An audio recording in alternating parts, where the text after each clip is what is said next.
Hey everyone, welcome to Premium Learning. My name is Neha, and in this lesson we are going to cover Q data structure. So let's begin. Subscribe Premium Learning's YouTube channel and click the bell icon to receive updates about videos for your career growth. तो आज का हमारा agenda क्या होगा? हम पढ़ेंगे What is Q and उसके बाद उसकी कुछ एप्लीकेशंस को देखेंगे. Now Q क्या है? It is named Q as it behaves like a real world queue.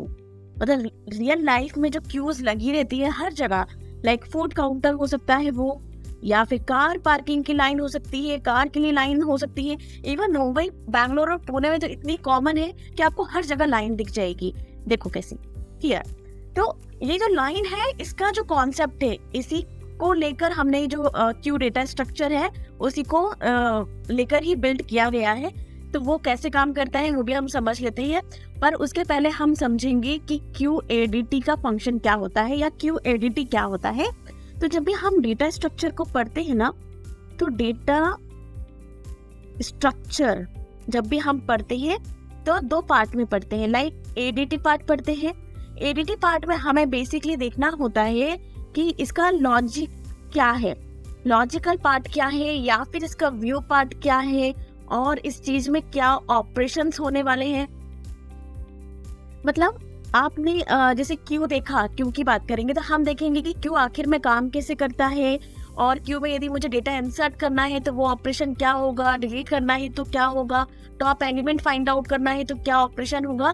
मतलब हम ना क्यू का या किसी भी डेटा स्ट्रक्चर का जो भी इम्प्लीमेंटेशन पार्ट जो होता है, जो कि हम किसी भी लैंग्वेज से बनाते हैं, लाइक C हो गया, C++ से जो हम इम्प्लीमेंटेशन करते हैं ऐसा कोडिंग करके, ये पार्ट हमें कवर नहीं करना है. क्लियर है?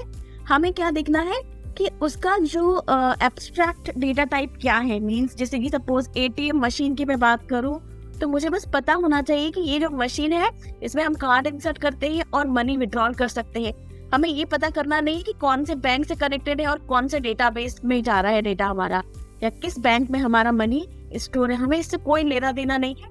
हमें सिर्फ मतलब है कि हम पिन कोड यहाँ पर एंटर करेंगे और हमारा मनी हमें विड्रॉल हो जाएगा. तो सिमिलरली हमें डेटा टाइप में भी, एब्स्ट्रैक्ट डेटा टाइप में भी हमें बस इतना पता होना चाहिए कि जो क्यू है वो कैसे काम करती है और उस पर कैसे ऑपरेशंस लगेंगे. इम्प्लीमेंटेशन पे हमें नहीं जाना है. तो this is known as QADT also.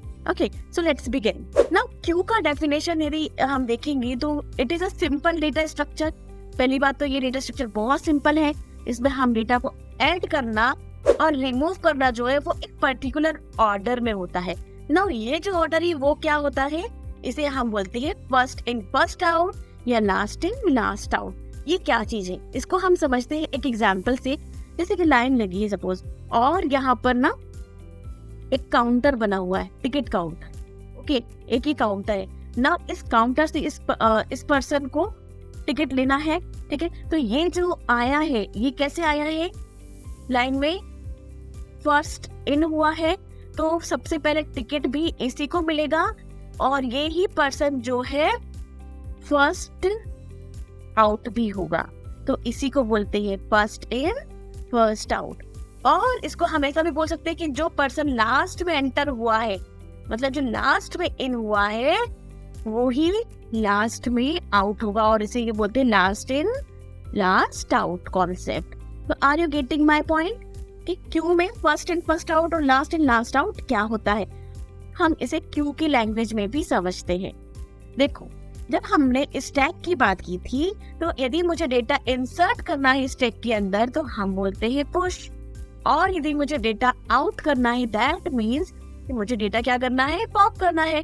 Similarly data यदि मुझे लाइन में ऐड करना है या क्यू में मुझे ऐड करना है तो उसको हम बोलते हैं NQ ऑपरेशन. वही डेटा जैसे ही डिलीट होता है उसको हम बोलते हैं DQ ऑपरेशन. और एक कॉन्सेप्ट समझाती हूँ.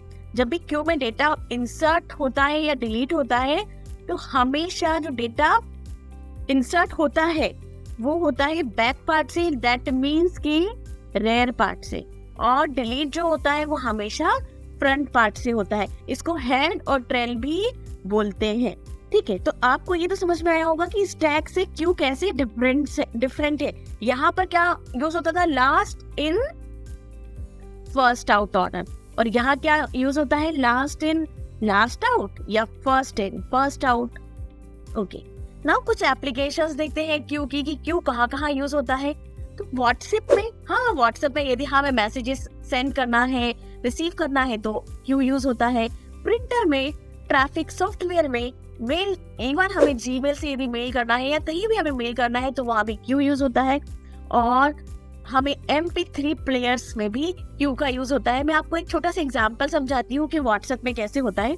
सपोज ये व्हाट्सएप है और आपने किसी 3 फ्रेंड को मैसेज किया। सपोज ये आपका फर्स्ट फ्रेंड है and second friend and third friend, और इसको आपने लिखा हाय, इसको लिखा आपने हेलो, और इसको आपने ऐसे कुछ भी मैसेज कर दिया क्वेश्चन मार्क। और आपका जो इंटरनेट है वो अभी क्या है, बंद है। इंटरनेट जो है आपका अभी बंद है, ठीक है।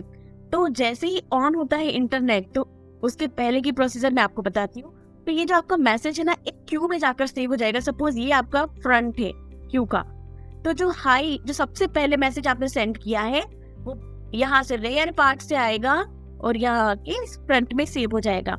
फर्स्ट इन हो गया, ठीक है। एंड देन हेलो सेव होगा, एंड देन ये जो क्वेश्चन मार्क है यहाँ से, ये जो बैक पार्ट है, या इसको ट्रेल बोलते हैं या फिर हम इसको बैक पार्ट बोल सकते हैं, ठीक है। और यहाँ पर जाकर ये क्वेश्चन मार्क सेव हो जाएगा। तो जैसे ही इंटरनेट ऑन होगा तो क्या होगा, सबसे पहले जो हाई आया था वो आउट हो जाएगा। First in first out order में ये काम करता है। सिमिलरली हम प्रिंटर की भी बात कर सकते हैं। प्रिंटर में सपोज ये अलग अलग पेजेस है, यहाँ पर मान लो ये प्रिंटर है और अलग अलग सिस्टम को अलग अलग पेजेस का इसने रिक्वायरमेंट दिया। तो पहला इसने सेंड किया एंड सेकंड इस प्रिंटर ने सेंड किया, ठीक है, ए और बी। तो सिमिलरली ऐसे ही क्यू बनेगी, और क्यू में क्या होगा, यदि ए ने सबसे पहले डेटा सेंड किया है तो ए का डेटा आएगा एंड बी का डेटा बाद में आएगा, और सिमिलरली वो डेटा एग्जीक्यूट हो जाएगा फर्स्ट इन फर्स्ट आउट या फिर last in last out order में। आई थिंक आपको क्यू का कॉन्सेप्ट अच्छे से समझ में आया होगा। हमने पढ़ा क्यू एडीटी के बारे में कि एडीटी जो है वो लॉजिकल व्यू होता है, केवल हमें इम्प्लीमेंटेशन पार्ट नहीं देखना होता। फिर हमने देखा क्यू स्टैक से कैसे डिफरेंट है और कुछ रियल लाइफ सिनेरियोस को भी समझा। तो आई होप कि आपको ये वीडियो अच्छा लगा होगा। And if you really like my video, please do like, comment and subscribe. Thank you for watching Premium Learnings. See you in next videos.